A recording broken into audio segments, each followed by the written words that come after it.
አንዳንዶች እንደ ታላቅ የቴክኖሎጂ መሪ ያዩኛል፣ ሌሎች ደግሞ እንደ ጨካኝ መሪ ያዩኛል። እኔ ግን ሁለቱም ወገኖች ላይ አልፈርድም። ምክንያቱም የቴክኖሎጂ ባለቤት ለመባል ስፔስ ኤክስ እና ቴስላ ከበቂ በላይ ናቸው። እንደ ጨካኝ መሪ ለመታየት ደግሞ በትዊተር ገጼ ላይ የማደርገው ንግግርና ለሰራተኞቼ የምሰጠው ቀጭን ትዕዛዝ ማሳያ ይሆናል። እኔ አሜሪካዊ ብመስላችሁም እውነታው ግን አፍሪካዊ ነኝ። የተወለድኩት በፕሪቶሪያ በደቡብ አፍሪካ በ1971 ዓመተ ምህረት ነው። የልጅነት ፍላጎቴ በኮምፒውተር ፕሮግራሚንግና በሳይንስ ልቦለድ መጽሐፍ ላይ ከፍተኛ ነበር። በ12 ዓመቴ የመጀመሪያውን ብላስተር የተባለ የቪዲዮ ጌም በ$500 ሽጫለሁ። አሁን አሜሪካዊ የምመስላችሁ ግን ተሳስታችኋል። በ17 ዓመቴ ከደቡብ አፍሪካ ወደ ካናዳ ተሰደድኩ። ብቻ ምን አለፋችሁ ሕይወትን ለማሸነፍ ከትምህርት እስከ ፈጠራ ያልፈነቀልኩት ድንጋይ አልነበረም። ካናዳ ውስጥም እያለሁ በስታንፎርድ ዩኒቨርሲቲ የዶክተሬት ፕሮግራሚንግ ቢጀመርም የኢንተርኔት ዕድልን ለመጠቀም ብዙ ጊዜ ትምህርቴንም አቋርጫለሁ። የሕይወቴ ተስፋ የለመለመው ከዚህ በኋላ ነበር። ዚፕቱ የተባለ የኦንላይን ቢዝነስ ማጫወቻ ፈጠርኩ። መጀመሪያው ስኬቴ ዚፕቱ በከፍተኛ ዋጋ ሲገዛ የገንዘብ ነፃነትንም አገኘው። የትምህርት ደረጃዬም በፔንሲልቬኒያ ዩኒቨርሲቲ በከፍተኛ ማዕረግ ተመርቄያለሁ። ይህ ብቻ አይደለም። በስታንፎርድ ዩኒቨርሲቲ በፒኤችዲ በ1995 ተመርቄያለሁ። እኔ በሕይወት ዘመኔ ካሳለፍኳቸው ውስጥ ጥቂቶቹን ላካፍላችሁ። ነገሮችን እንደተለመደው በአናሎጂ ከመቅዳት ይልቅ ወደ መሠረታዊ እውቀቶች አውርዳችሁ በድጋሜ ሞክሩት። በውድቀትም አትሽሹ። ውድቀት የመጨረሻ ሳይሆን የመማሪያ ነውና። እኔ አሁን ላይ ለናንተ ትልቅ ምሳሌ ልሆን ይገባል። ስፔስ ኤክስ ስጀምር ብዙ ሮኬቶች ፈንድተውብኛል። ነገር ግን ከእያንዳንዱ ውድቀቴ በመማሬ ነው ዛሬ እዚህ ያለሁት። ትልቅ ሕልምም አልሙ። የሰው ልጅ ወሰን የለውምና ተቻላችሁ መጠንም አይሆንም ከሚሏችሁ ሰዎች ራሳችሁን አርቁ። አብዛኞቻችሁ ገንዘብን ለማግኘት ነው የምትሰሩት። ያ ግን ስህተት ነው። ገንዘብን ከማሳደድ ትርጉም የሚሰጥ ችግርን ለመፍታት ስትጥሩ ነው ስኬት የሚከተላችሁ። ምናልባት እዚህ መድረክ ላይ ስታዩኝ ስራም አልሰራ ነው የሚመስላችሁ። እውነታው ግን በሳምንት ውስጥ ከ80 እስከ 100 ሰዓት ያለማቋረጥ እሰራለሁ። ውጤታማ ለመሆንም ተፈጥሯዊ ብልሃት ብቻ ሳይሆን የማይታክት ጉልበትም ያስፈልጋል። እኔ ዛሬ ላይ እዚህ የደረስኩት 50% በእኔ ትጋት ሲሆን 50% ደግሞ በቲሞቼ ትጋት ነው። ስለዚህ ሁል ጊዜ ጠንካራና ብልህ ሰዎችን ሰብስቡ። ዕድሜ ለምትሰጡት ነገርም ፈጽሞ አትደራደሩ። አንድ ቀን 5 ደቂቃ አጥታችሁ ዛሬ ያባከናችሁ ጊዜ ቆጫችሁ ይሆናል። አሁን በጣም የምወደውን ከሁሉም በላይ የኔን ሕይወት የቀየረውን አንድ ትልቅ የሕይወቴ መርህ ላጋራችሁ። ጽናት ይባላል። ተስፋ ፈጽሞ እንዳትቆርጡ። በአንድ ወቅት ቴስላና ስፔስ ኤክስ ሊዘጉ ሲሉ ተስፋ ሳልቆርጥ ምግብ የምበላበትን ገንዘብ እንኳን እስካጣ ድረስ ተጋድዬ ነው ያዳንኳቸው። አሁን ደግሞ በትንሹ ስለ ገንዘብ ያለኝን አመለካከት ላጋራችሁ። እኔ ገንዘብን እንደ መሳሪያ ነው የምጠቀመው። ገንዘብን የዓለማችንን ችግር ለመፍታትና የወደፊቱን ቴክኖሎጂ ለማሻሻል ነው የምጠቀምበት። አንድ ሰው ገንዘብን ለማግኘት ለሰዎች ችግርን መፍታት ወይም አገልግሎት መስጠትንም እንዳለበት አምናለሁ። ሀብት ማፍራት ቀላል እንዳልሆነና የእኛን ጥረት እንደሚጠይቅ ግን ላስታውሳችሁ ወዳለሁ። እኔን ዛሬ እዚህ ደረጃ ያደረሰኝ ገንዘብን በአጭር ጊዜ ለማግኘት ከመሯሯጥ ይልቅ ለዓመታት የሚቆይ ትልቅ ራዕይና ዕቅድ ያለው ሥራ ላይ ማተኮሬ ነው። ስኬታማ ለመሆንና ትርፍ ለማግኘት ሌሎች ሰዎች ከሚሰሩት ሰዓት በላይ መስራት ስኬታማ እንደሚያደርጋችሁ እኔ ምሳሌ ልሁናችሁ። ዛሬ ላይ ስፔስ ኤክስ እና ቴስላ እዚህ ደረጃ ላይ የደረሱበት ዋነኛው ምክንያት ኢንቨስት በማድረጌ ነው።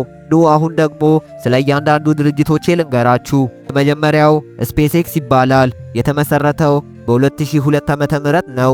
ጠፈር ጉዞን ለመቀነስና የማርስ ቅኝ ግዛትን ለመመስረት የተገነባ ነው። ይህ ድርጅት የሮኬት ፍጥነትን በከፍተኛ ሁኔታ ቀንሷል። እዚህ ድርጅት ዋና ዓላማው የሰው ልጅን ባለ ብዙ ፕላኔት ማድረግ ነው። ነገር ግን ይህንን ስል ብዙዎች እብድ ነህ እንዴ ይሉኛል። እኔ ግን አሳካዋለሁ። ስፔስ ኤክስ የራሱን ሮኬት ወደ ምህዋር ልኮ የተሳካለት የመጀመሪያው ድርጅትም ነው። አሁን ላይ ለኔ ራሱ ህልም የሚመስለኝን የጠፈር ተጓዦችን ከናሳ በመቀበል ወደ ጠፈር የመላክ ስራዎችንም እየሰራን ይገኛል። ምናልባት ስታርሺፕ ሲባል ሰምታችሁ ሊሆን ይችላል። ስፔስ ኤክስ በአሁኑ ወቅት እየገነባ ያለው ትልቁ ሮኬት ነው። ዓለም አሁን ላይ በ4G እና በ5G ኢንተርኔት መፍዘዟ እኔን እንቅልፍ አያስተኛኝም። ስፔስ ኤክስ በምድር ምህዋር ውስጥ ብዙ ሮኬቶችን በመላክ የ4G ኢንተርኔትና የ5G ኢንተርኔትን በመገደብ ላይም ይገኛል። በምትኩም ስታርሊንክ የተባለ ፈጣንና ቀልጣፋ የኔትወርክ ስርዓትንም እየዘረጋ ይገኛል። በብዙዎች ዘንድም እብድ ነህ ያስባለኝና ያሰደበኝ አንድ የስፔስ ኤክስ ፕሮግራም አለ። እሱም የሰው ልጅን ባለ ብዙ ፕላኔት ማድረግ ነው። ሌላኛው ፕሮጀክቴ ደግሞ ቴስላ ይባላል።